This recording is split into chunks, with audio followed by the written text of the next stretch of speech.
주 예수 그리스도의 종 야고보는 흩어져 있는 12지파에게 문안하노라.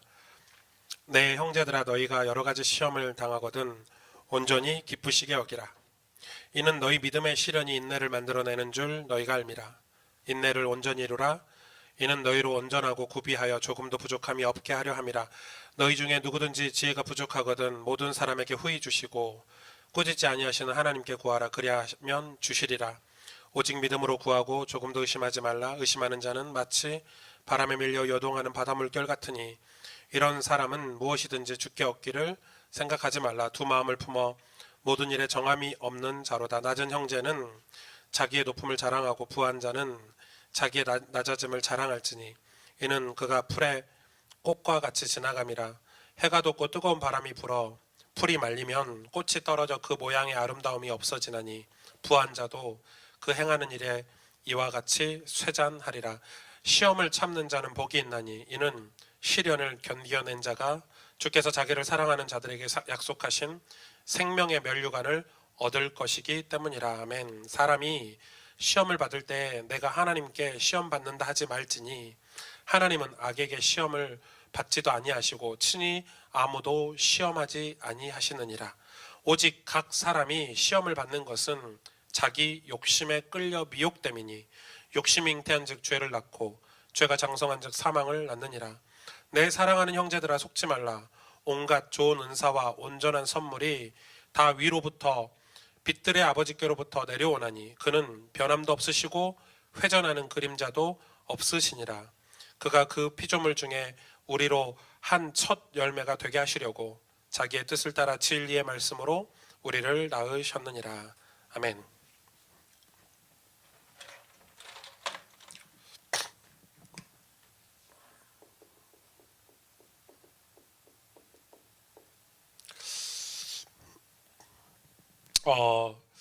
오늘 이 야고보서 말씀을 시작하면서 하나님과 주 예수 그리스도의 종 야고보는 흩어져 있는 12지파에게 문안하노라 하고 12지파에게 보낸 편지로 이렇게 우리가 알 수 있겠죠. 이게 이제 모든 우리 성도님들에게, 교회들에게 이 편지가 이제 전달이 되는 서신서인데, 야고보 서신서인데 내용이 참 좋고요. 사실 야고보서는 우리가 이제 뭐 율법서다, 구약의 율법서다, 아니 신약의 율법서다, 뭐 또 야고보서를 어떻게 지킬 수 있느냐 이렇게 얘기들 하는데, 사실은 이 신약의 복음의 어떤 열매, 결과, 꽃이라고 할 수 있는 성경이 야고보서입니다. 우리 인생에 어떤 열매를 맺을 수 있다면 이 행함이죠. 행함에 관한 성경인데, 그거에 대해서는 다음에 좀 시간 가지고 얘기를 좀 해보려고 하고요. 오늘 몇 가지 야고보서가 시작을 하면서 이 상황을 알 수 있겠죠.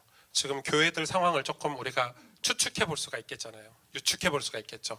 지금 시험 들어있는 상태죠, 교회들이.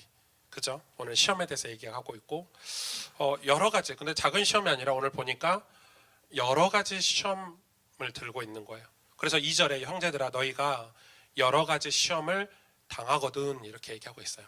그러니까 실제로 지금 이 초대교회가 시험을 당하고 있다는 거죠. 여러 가지 시험들을 당하고 있는 거예요. 또 보니까 이 시험들 때문에 우리의 믿음이 지금 뭘 겪고 있다고요? 시련을 겪고 있다. 믿음이 시련을 겪고 있는 거예요. 그게 지금 이 야고보 서신서를 받는 교회들의 그런 상황이죠.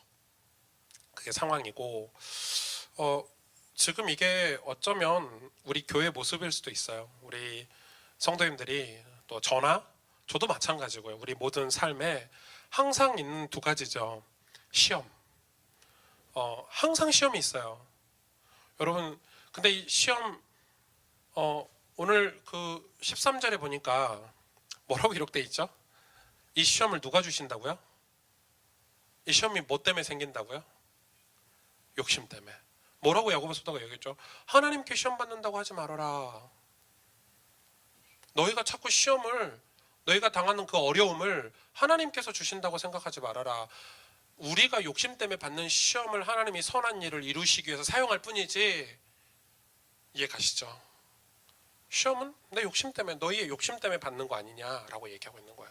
그러니까 지금 이 다른 성경들은 뭐 바울, 베드로 이런 성경들은 성도들이 상처받을까봐 말을 이렇게 애둘러서 하는 게 많아요. 근데 야고보 사도는 원래 성격이 직설적이고 원래 야고보 사도는 분명한 사람이기 때문에 바로바로 얘기하는 거지. 지금 너희가 진짜 시험 받는 게 하나님이 주신 거냐?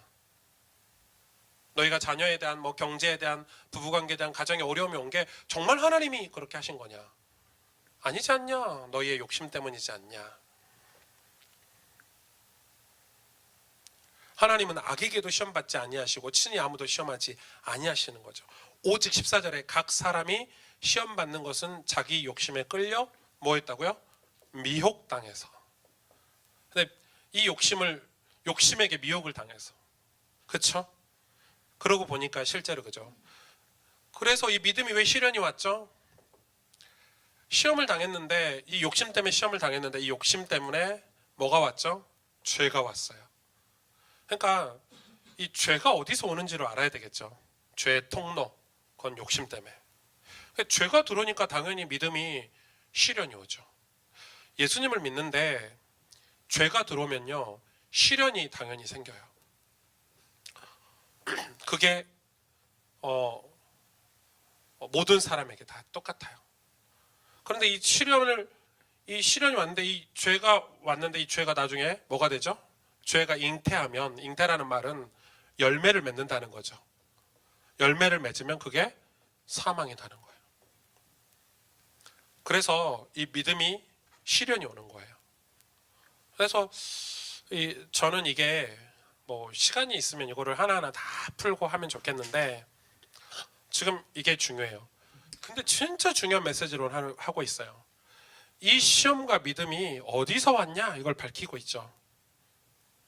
8절에 두 마음을 품어 모든 일에 정함이 없는 자로다 이렇게 얘기하고 있죠. 그러니까 이게 뭐다는 걸 여러분 딱 눈치를 챌 수 있겠죠. 지금 우리가 시험을 당하고 믿음이 시련이 오는 게 우리가 믿음이 좋으면 시련이 오겠습니까? 시련이 아니었죠. 우리가 오직 믿음을 구하고 조금 더 의심하지 않고 하나님만 쫓아가는 게 신앙인데 근데 시련이 오거나 어떤 이 여러 가지 시험 때문에 우리가 낙심돼 있고 죄 가운데 사망 가운데 있다는 것은 두 마음을 품었기 때문에 오는 거죠. 두 마음 때문에. 이 마음이에요. 이게 욕심이죠. 결국 오늘 메시지 나온 자기 욕심, 자기 영광. 신앙생활 하는데 이게 보이지가 않아요. 왜냐하면 이 하나님의 영광으로 포장하기 때문에.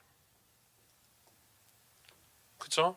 하나님의 나라로 이렇게 포장하면 절대 보이지가 않아요. 지금 이 야고보서 메시지는 불신자에게 주는 메시지가 아니기 때문에 저와 여러분이 잘 들으셔야 될 것 같아요. 이렇게 오는 거예요. 그럼 우리가 신앙생활을 어떻게 해야 됩니까? 그걸 지금 야고보 사도가 이제 하나하나에 대해서 이야기를 하는 거예요. 그래서 믿음이라는 것은 이 분리되어 있는 게 아니다. 이번 주 여러분 나영아 목사님께 들으셨죠? 영과 육이 분리되어 있는 게 아니다고. 신앙은 분리가 아니에요. 우린 자꾸 그렇게 가르쳐요. 죄 짓고 또 주일날 예배드리는 삶을 괜찮다라고 얘기를 해요. 한국교회가. 근데 틀린 거예요.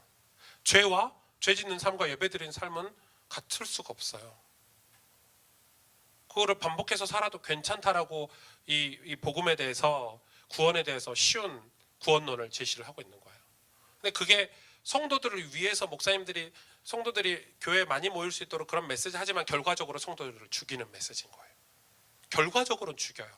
왜냐하면 성도들이 괜찮다라는 인식을 가지고 살기 때문에 그 삶에서 애씀도 없고 노력도 없고 하나님에 대해서 알려고도 하지 않아요. 왜? 내가 다 가르쳐 줄 테니까 너희들은 노력하지 않아도 돼 라고 목사님들이 가르치니까. 결과적으로는 교회가 죽어요. 다 사장돼 가고 있어요. 많은 지식인들이 젊은이들이 교회를 떠나고 있어요. 성경에 대해서 알고 싶고 하나님에 대해서 알고 싶어하려고 교회 왔는데 교회는 다 해줄 테니까 너희들은 뭐 이것만 잘하면 돼 이런 식으로 가르치니까. 지금 우리의 현장이 이렇단 말이에요. 여러분 이게 우리의 진짜 실제 현장이에요. 그래서 우리가 성도님들이 시험을 당하거나 시련이 있다면 뭘 살펴야 되죠? 이런 걸 살펴야 되는 거예요. 근데 이거를 사실 말해주기가 어렵잖아요. 그래서 우리가 말씀을 묵상하고 또 주일날 설교를 통해서 또 그걸 포럼하면서 이런 부분들이 우리가 먼저 깨닫고 우리 것이 먼저 드러나야 돼요. 이게 간증이 돼야 되고. 그래서 사실은 이게 발견이 안 되면 내 욕심, 자기 영광이 발견이 안 되면 하나님의 영광, 하나님의 그 거룩한 것들을 보지 못하는 거죠, 사실은. 그래서 교회 다니면서 자꾸 이야기만 하는 거예요. 여기서 맴도는 거예요. 그래서 지금 어떤 면에서는 우리 현상이 이래요. 여러분 그러면서 뭐라고 해죠? 9절부터 10절에 우리 인생은 꽃과 같다 이렇게. 너희가 가진 것 꽃처럼 다 바람 불고 햇빛 비치고 세월이 지나면 다 사라진다. 그러니까 뭐가 중요하다는 것을 우리가 캐치를 하고 해줘야 돼. 그래서 뭐라고 얘기합니까? 마지막 절에 사랑하는 자들아 이렇게. 사랑하는 형제들아. 야고보 사도가 사랑해서 지금 하는 말이거든요. 속지 말아라 이렇게 얘기하는 거예요. 다음 달에 그 내용을 좀 자세히 보려고 하고요. 그래서 지금 여러분이 우리 교회 사역자 그룹이 있죠. 우리 소그룹 리더들, 또 지교회 담당자들, 뭐 담당이라고 해봤자 뭐 할 것도 없고, 뭐 이런 또 교육자들, 우리 이런 또 우리 교사들, 우리가 좀 몇 가지 기억하고 기도해야 될 제목이 있어요. 우리 중직자들도 마찬가지겠죠.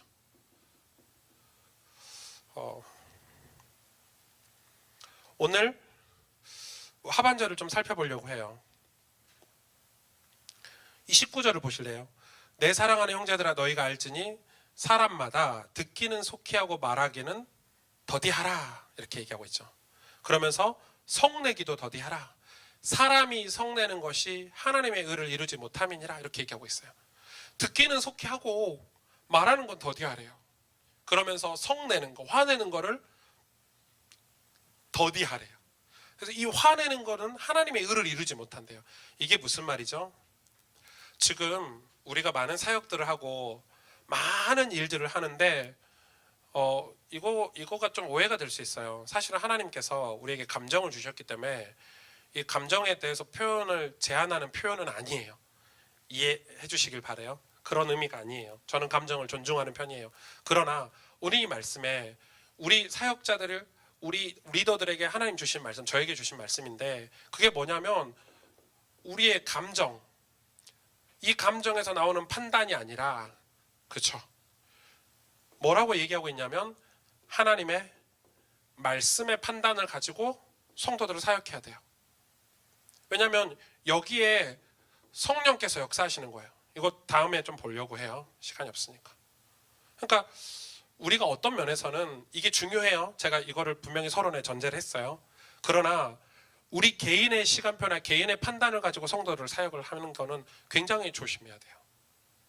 그래서 막 화가 나는 일이 있어도 하나님 보실 때는 그 일을 하나님이 허락하신 이유가 있을 수도 있어요. 그렇기 때문에 우리가 말씀을 가지고 판단해서 분명히 그 사역을 해야 돼요. 또 하나는 뭐냐면 20절에 21절에 그러므로 모든 더러운 것과 넘치는 악을 내버리고 너희 영혼을 능히 구원할 바 마음에 심겨진 말씀을 온유함으로 받으라 이렇게 얘기하고 있죠.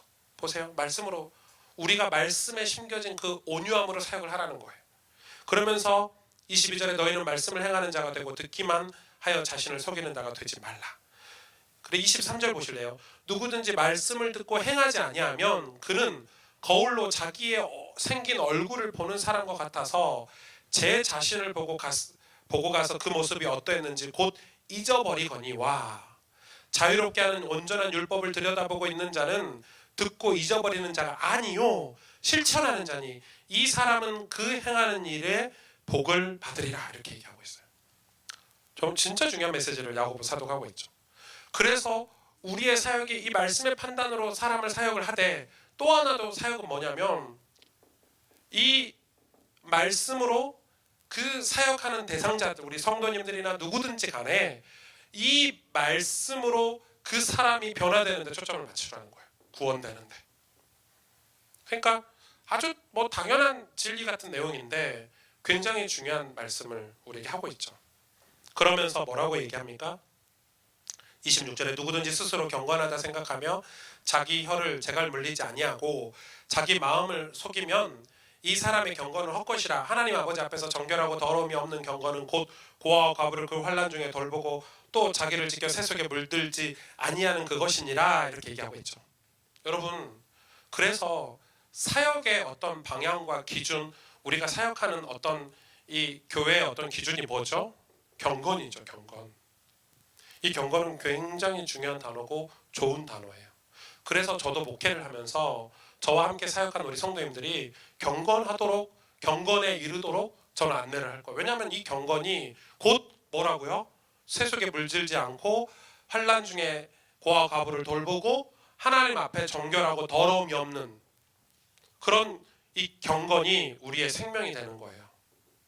그래서 사실은 신앙생활을 하면서 우리가 새가족이 오거나 교회 우리 청년들을 사역을 할 때 있어서 이런 방향으로, 그래서 목적이 뭐냐면, 사역의 목적이 뭐냐면 이 개인이 하나님 앞에서 살도록, 교회 유익을 위해서 사역하는 게 아니에요. 또 내가 원하는 사람을 만들기 위해서 사역하는 것도 아니에요. 이 사람이 하나님과 관계를 맺고 살도록, 그래서 결과적으로 하나님 앞에 경건한 사람이 되도록 사역하는 게 사역의 목적이에요. 그래야, 왜 이게 중요하죠? 제가 이 얘기를 했죠. 이 경건이 이걸 이기게 해요. 결국은 하나님을 만나지 못하고 하나님에 대한 그런 두려움이 없이는, 하나님의 나라나 하나님의 영광을 소망하지 않고는 이 자기 욕심, 자기 영광, 이 두 마음을 이기지 못해요. 이 두 마음은 항상 와요. 이 시험은 저에게도 와요. 이 믿음의 시련은 저에게도 와요. 여러분, 믿음의 시련이 무엇입니까? 주일날 출근하는 게 믿음의 시련입니까? 아니에요. 진짜 믿음의 시련은 욕심이에요. 여러분, 주일날 왜 출근하는지 살펴보세요. 그 마음의 밑바탕의 근본이 무엇인지.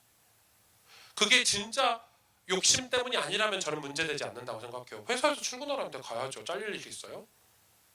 그게 뭘로 판단할 수 있죠? 그럼 회사에 가서나 회사에 갔다 와서 예배 드리냐 안 드리냐로 판단할 수 있겠죠. 내가 하나님을 사모하는 마음, 사랑하는 마음으로 어쩔 수 없는 이 환경 속에서 내 현장에서 예배를 드리거나, 내가 돌아와서 다시 하나님 앞에 예배를 드리거나. 근데 이제 그런 기준들은 자기 개인이 가지고 있는 기준들이죠. 이걸 누가 살펴볼 수 있겠어요? 이 깊이를. 이 깊이 있는 내용을 누가, 우리가 시험을 받거나 믿음의 시련이 오는 거를 누가 깊이 살펴볼 수 있겠어요? 이거는 진짜 어려운 일이에요. 그런데 지금 야고보 사도를 통해서 하나님께서 초대교회 성도들을 지금 점검하고 있는 거죠. 왜냐? 이것 때문에 교회가 무너져요. 타락하고. 작은 일이 아니에요. 굉장히 작은 일이 아니에요. 그래서 우리가 사역을 하면서 이 부분을 지금 찾아보는 거예요. 그래서 여러분, 우리가 사역을 하면서 우리의 감정이나 어떤 우리의 판단, 내 기준이 아니라, 내 욕심의 판단이 아니라, 그래서 사역은요, 제 성격에는 예를 들어서 뭐 우리 의성이가 좀 빨리 변화되고 빨리 중직자 되고 빨리, 그건 내 욕심인 거예요.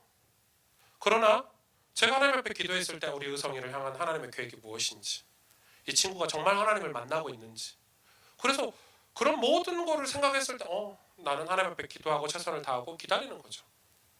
이게 작은 차이지만 목사로서 이 욕심이 거기냐 아니냐예요. 저는 급할 게 없는 거예요. 제가 급해서 뭐 하겠어요? 내 욕심이지. 교회가 빨리 부흥됐으면 좋겠어. 내 욕심이지. 그게 아니에요. 정말 이 사람이 하나님 앞에 경건한 사람이 되느냐, 이 사람이 정말 하나님 앞에 서느냐, 이 사람이 정말 하나님의 뜻대로 살고자 하는 그런 아름다운 마음이 있느냐가 시간표인 거예요. 그것 때문에 뭘 말하죠? 내 이야기를 하는 게 아니라 말씀을 전달하죠. 그래서 예배가 중요한 거예요. 사실 목사의 모든 사역은 예배예요. 설교가 전부예요. 뭐 신방이다, 지교회다, 뭐 이런 특별한 양육이다, 이거는 그거를 보조하기 위한 사역들이지, 여러분 교회의 모든 사역, 양육은 다 예배 속에 있어요. 설교가 끝이에요. 사실은 목사의 모든 사역은, 저는 옛날에는 뭐 어떤 목사님이 8대 1대1 뭐 그러더라고요. 8이 설교고 1이 신방이고 1이 뭐 양육이다 뭐 이렇게 했는데, 저는 100이라고 생각해요. 물론 저만 100이라고 생각하지 않아요. 저도 팀 켈러 목사님께서 100이라고 하셔서 좋아하는 목사님께서 100이라고 말씀하셨기 때문에 그런가 확신이 없었어요. 왜냐면 이거 100이라고 하면 틀린 건가 보다, 이렇게 신방을 약화시키고 뭐 다른 양육 사역을 약화시키는 것처럼 말하기 때문에. 근데 그 목사님 말씀 맞아요. 100이에요. 설교가 100이에요. 그 대신 신방이나 이런 모든 사역들은 그 예배가 되도록 돕는 사역이에요. 그거 외에는 사실 사역할 게 없어요. 만약에 여러분 예배 시간 은혜 받는 것보다 어디 뭐 양육을 받거나 어디 지교회 같은 데 가서 신방에서 메시지가 더 좋다면 그건 문제가 있다고 팀 켈러 목사님이 얘기하고 있어요. 건강한 신자가 아니라고 얘기하고 있어요. 센터 처치에 700몇 페이지에 그렇게 기록하고 있어요. 저는 분명히 맞다고 생각해요. 건강한 게 아니에요. 여러분 예배가 되지 않고는, 공예배나 여러분 삶의 예배가 되지 않고는 문제가 있는 거예요. 그래서 위험한 이런 것들이 계속해서 들어간다니까요. 여러분 아시죠? 시간이 없네. 이 광주에서 제가 부격자 했을 때 광주에 무슨 교회가 하나 생겼어요. 근데 교회가 아니야 보니까 서울에서 어떤 무슨 전도사님이 이제 목사님 모르겠는데요. 제가 자세히 몰라. 그런데 관심이 별로 없어가지고 뭐 찜질방에서 예배를 드린대요. 찜질방을 이렇게 뭐 특별히 깨닫는 사람, 이렇게 특별히 영적으로 이렇게 막 이런 사람을 모아놓고 이렇게 지교회 같은 걸 이렇게 하는 거예요. 광주에도 그런 교회가 생긴 거예요. 지교회가. 무슨 예배를 찜질방에서 드리나. 뭐 이렇게 나중에 보니까요, 이런 거 있죠. 약간 저희 교회도 권사님 몇 분이 가셨어요. 다 어떤 분이냐면 약간 특별한 분들이에요. 막 특별하게 영적으로 막 특별하게 깨어 있고 그래서 교회에서 저희 교회에서 장로님들이나 저희 목사님들이나 우리 성도님들이나 여자 전사님들이 특별하게 인정을 안 하니까 교회는 뭐 특별한 게 어디 있어요. 그러니까 이분들이 그런 분들로 가는 거예요. 자기들끼리 특별한 막 뭐라고 하던데 제 기억이 잘 안 나요. 그래갖고요 막 거기다 헌금 내고 거기 가서 메시지 들어야 제자라고 다른데, 그리고 이 사람이 교회 와서 내 메시지 들어야 제자야. 내 메시지 안 들으면 제자 아니냐. 그리고 뭐 우리 목사님 메시지를 내가 풀어야 제일 잘 푸는 거야. 이런 거죠. 아이고 어떻게 합니까? 여러분 그게요, 초대교회도 그런 게 있었어요. 그래 다 무너졌어요. 교회 질서도 다 무너지고 하나님께 예배드리는 것도 다 무너지고. 어디서 오죠? 다 욕심이에요. 내가 영적으로 뛰어난 사람이라고 생각하게 하는 욕심. 여러분 우리가 영적으로 뛰어난 사람이 어디 있어요? 하나님 말고는. 예수 그리스도 말고 우리가 뛰어난 사람이 어디 있어요? 직분이 목사일 뿐이지. 직분이 장로고. 그러면 우리가 뛰어나더라도 오늘 뭐라고 얘기하고 있죠? 낮은 형제는 자기의 높음을 자랑하지 말고 부한 자는 자기의 낮음을 자랑할지니. 이게 신앙생활인 거죠. 그래서 우리가 사역을 할 때도 이런 마음으로 말씀이 영혼을 구원해요. 말씀이 가정도 살리고 더디 가는 것 같고 오래 걸리는 것 같지만 하나님의 말씀이 영혼을 구원해요. 우리의 사역이 영혼을 구원하는 게 아니에요. 어떤 시스템이 영혼을 구원하는 게 아니에요. 이 지교회가 영혼을 구원하는 게 아니라니까요. 훈련이 영혼을 구원하는 게 아니에요. 여러분 명심해서 들으세요. 말씀이 영혼을 구원해요. 훈련의 말씀이 있기 때문에 가는 거고 지교회의 말씀을 포럼하기 때문에 가는 거지, 그게 권위가 있지 않아요. 말씀 권위 말고는 권위가 없어요. 목사도 말씀을 전하기 때문에 목사가 귀하게 여러분이 여겨주시는 거지, 목사의 권위가 있지 않아요. 말씀의 권위가 있어요. 그래서 우리가 말씀을 사용을 하는 거예요. 말씀이 돋보여야 되고 말씀이 드러나야 되고 성경의 권위가 있어야 돼요. 제가 이야기 드리는 거예요. 기도 수첩 제가 이제 그만 까야 되는데 기도 수첩에 권위가 있잖아요. 기도 수첩 위에 말씀이 있어야 돼요. 모든 묵상교재가 그래요. 저는 묵상교재를 한 3권씩 사거든요. 기도 수첩, 뭐 생명의 말씀, 왜냐면 전 다 살펴봐요. GT, 성경 묵상, 전 3권을 항상 사요. 매달 해야 돼요. 그런 것들을 안 하면 안 돼요. 그러나 거기에 권위가 있지는 않아요. 권위는 성경이에요. 성경을 잘 이해하고 깨닫기 좋게 설명해주는 설명서일 뿐이에요. 지금 야고보 사도가 지금 그냥 행함이 있는 믿음을 얘기하는 것 같지만 사실은 말씀을 얘기하는 거예요. 여러분 말씀에 행함이 있어야 돼요. 말씀을 들었을 때 행함이 있어야 돼요. 거기서 뭐가 있죠? 구원이 있어요. 근데 이 말씀을 듣고 하나님이 어떤 사람을 만들려고 하시냐면 경건한 자를 찾으세요. 하나님께서 이 시대에 경건한 자를 찾으신다는 거예요. 이 경건은 율법적인 경건을 얘기하는 게 아니에요.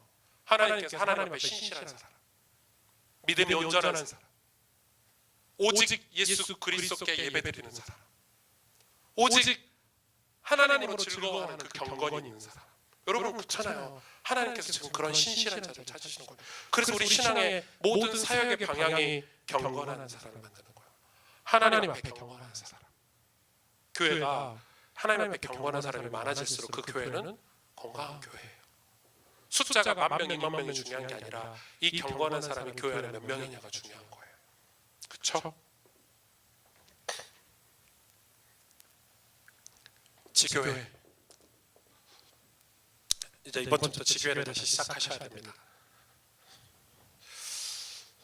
지교회는 소그룹하고 다르죠. 지역에서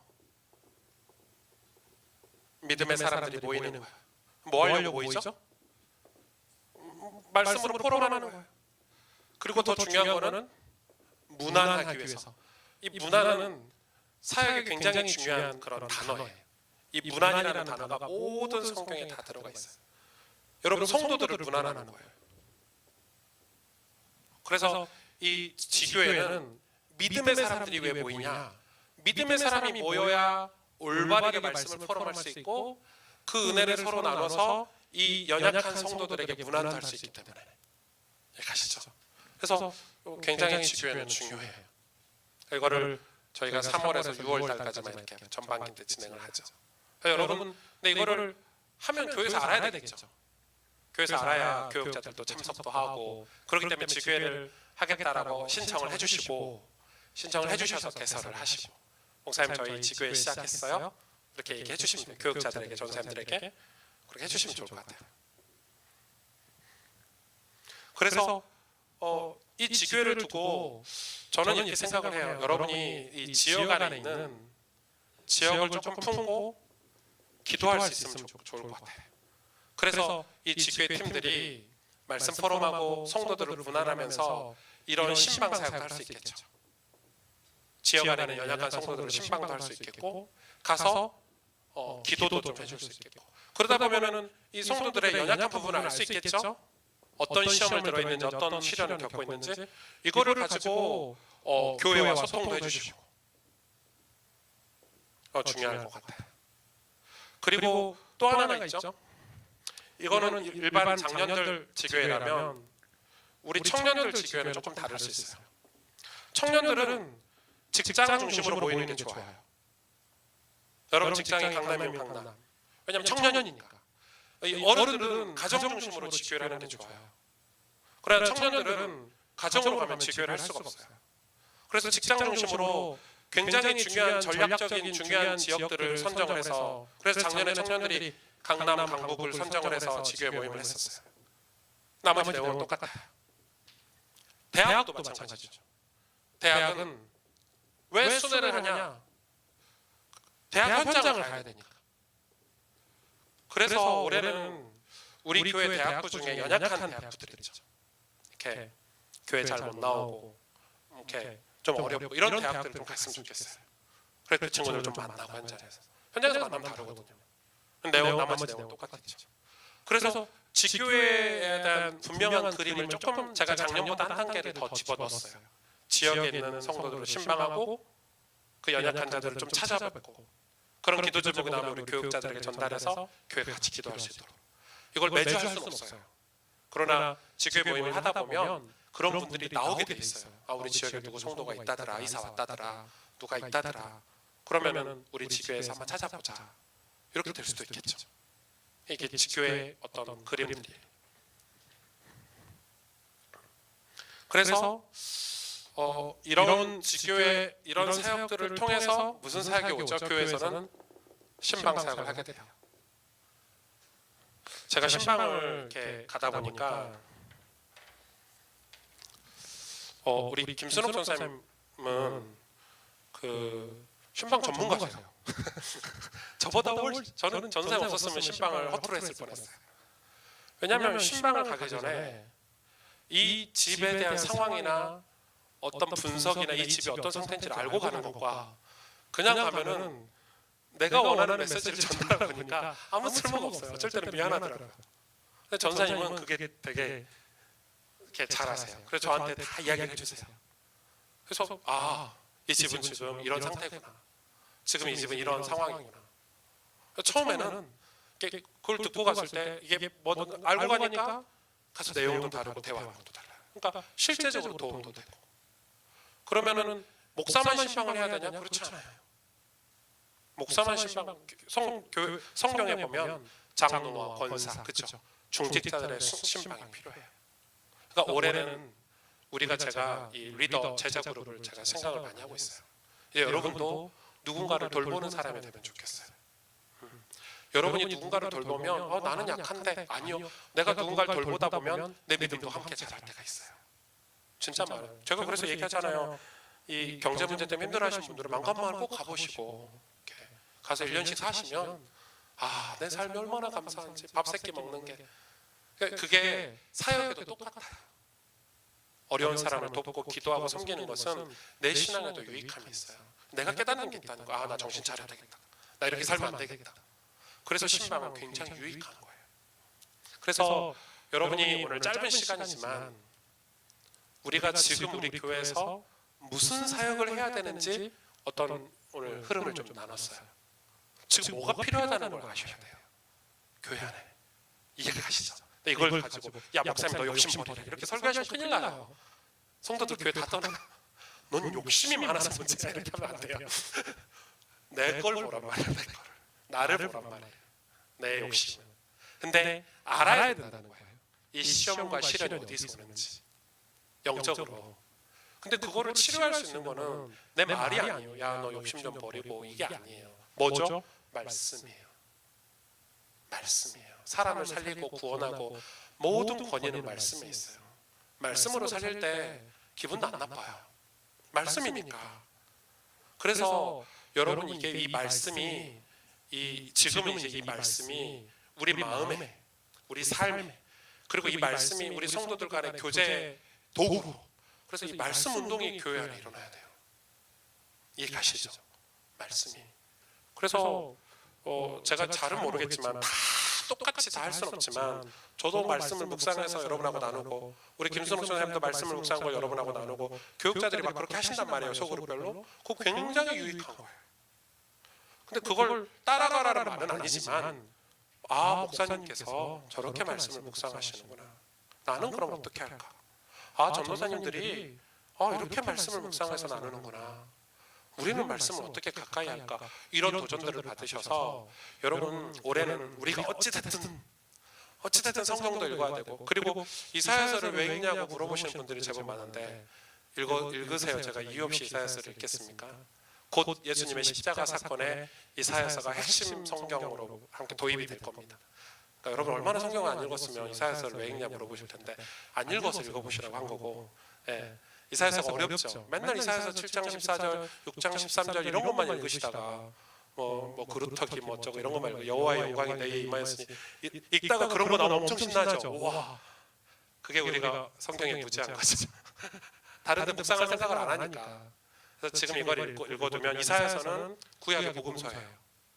구약의 복음서가 이사야서예요. 그래서 마가복음을 십자가 사건을 설명할 때 이사야서가 가장 중요한 핵심 키가 돼요. 그래서 읽게 하는 거고, 그래도 재미가 없긴 해요. 저도 읽을 때 재미없다 이렇게 읽을 때가 많아요. 이해는 가고. 그래서 설명을 좀 해드려야 되겠다 생각이 들어서 답변을 해드립니다. 이번 주에 여러분이 이제 지교회 연락도 좀 하시고요. 지교회도 시작도 해야 될 것 같고, 그래서 지교회에서는 예배를 별도로 드리진 않아요. 요청하지 않으면. 저도 목동지교회 정도 가면 이제 목사님 잠깐 메시지 주시고 시작하게 했을 때 제가 해요. 저도 가도 포럼을 똑같이 해요. 청년들 지교회 가면 똑같이 수다 떨고 포럼하고. 근데 거기에는 반드시 믿음의 사람이 있어야 돼요. 포럼이 산으로 갈 수 있잖아요. 그렇죠? 이런 사람들이 두 마음 가진 사람들이 지교회를 이끌면 다 욕심으로 갈 수 있잖아요. 그래서 지교회의 핵심은 이거예요. 리더예요. 리더. 믿음의 사람이 필요해요. 신실한 사람이, 경건한 사람이. 그래서 그런 분들, 여러분들 중심으로 은혜를 사모하는 여러분 중심으로 지교회들이 진행이 되고, 올해는 지교회들이 이런 신방까지 조금 연결되도록 무난한 사역들을 조금 이렇게 하시면 좋을 것 같아요. 기도할까요?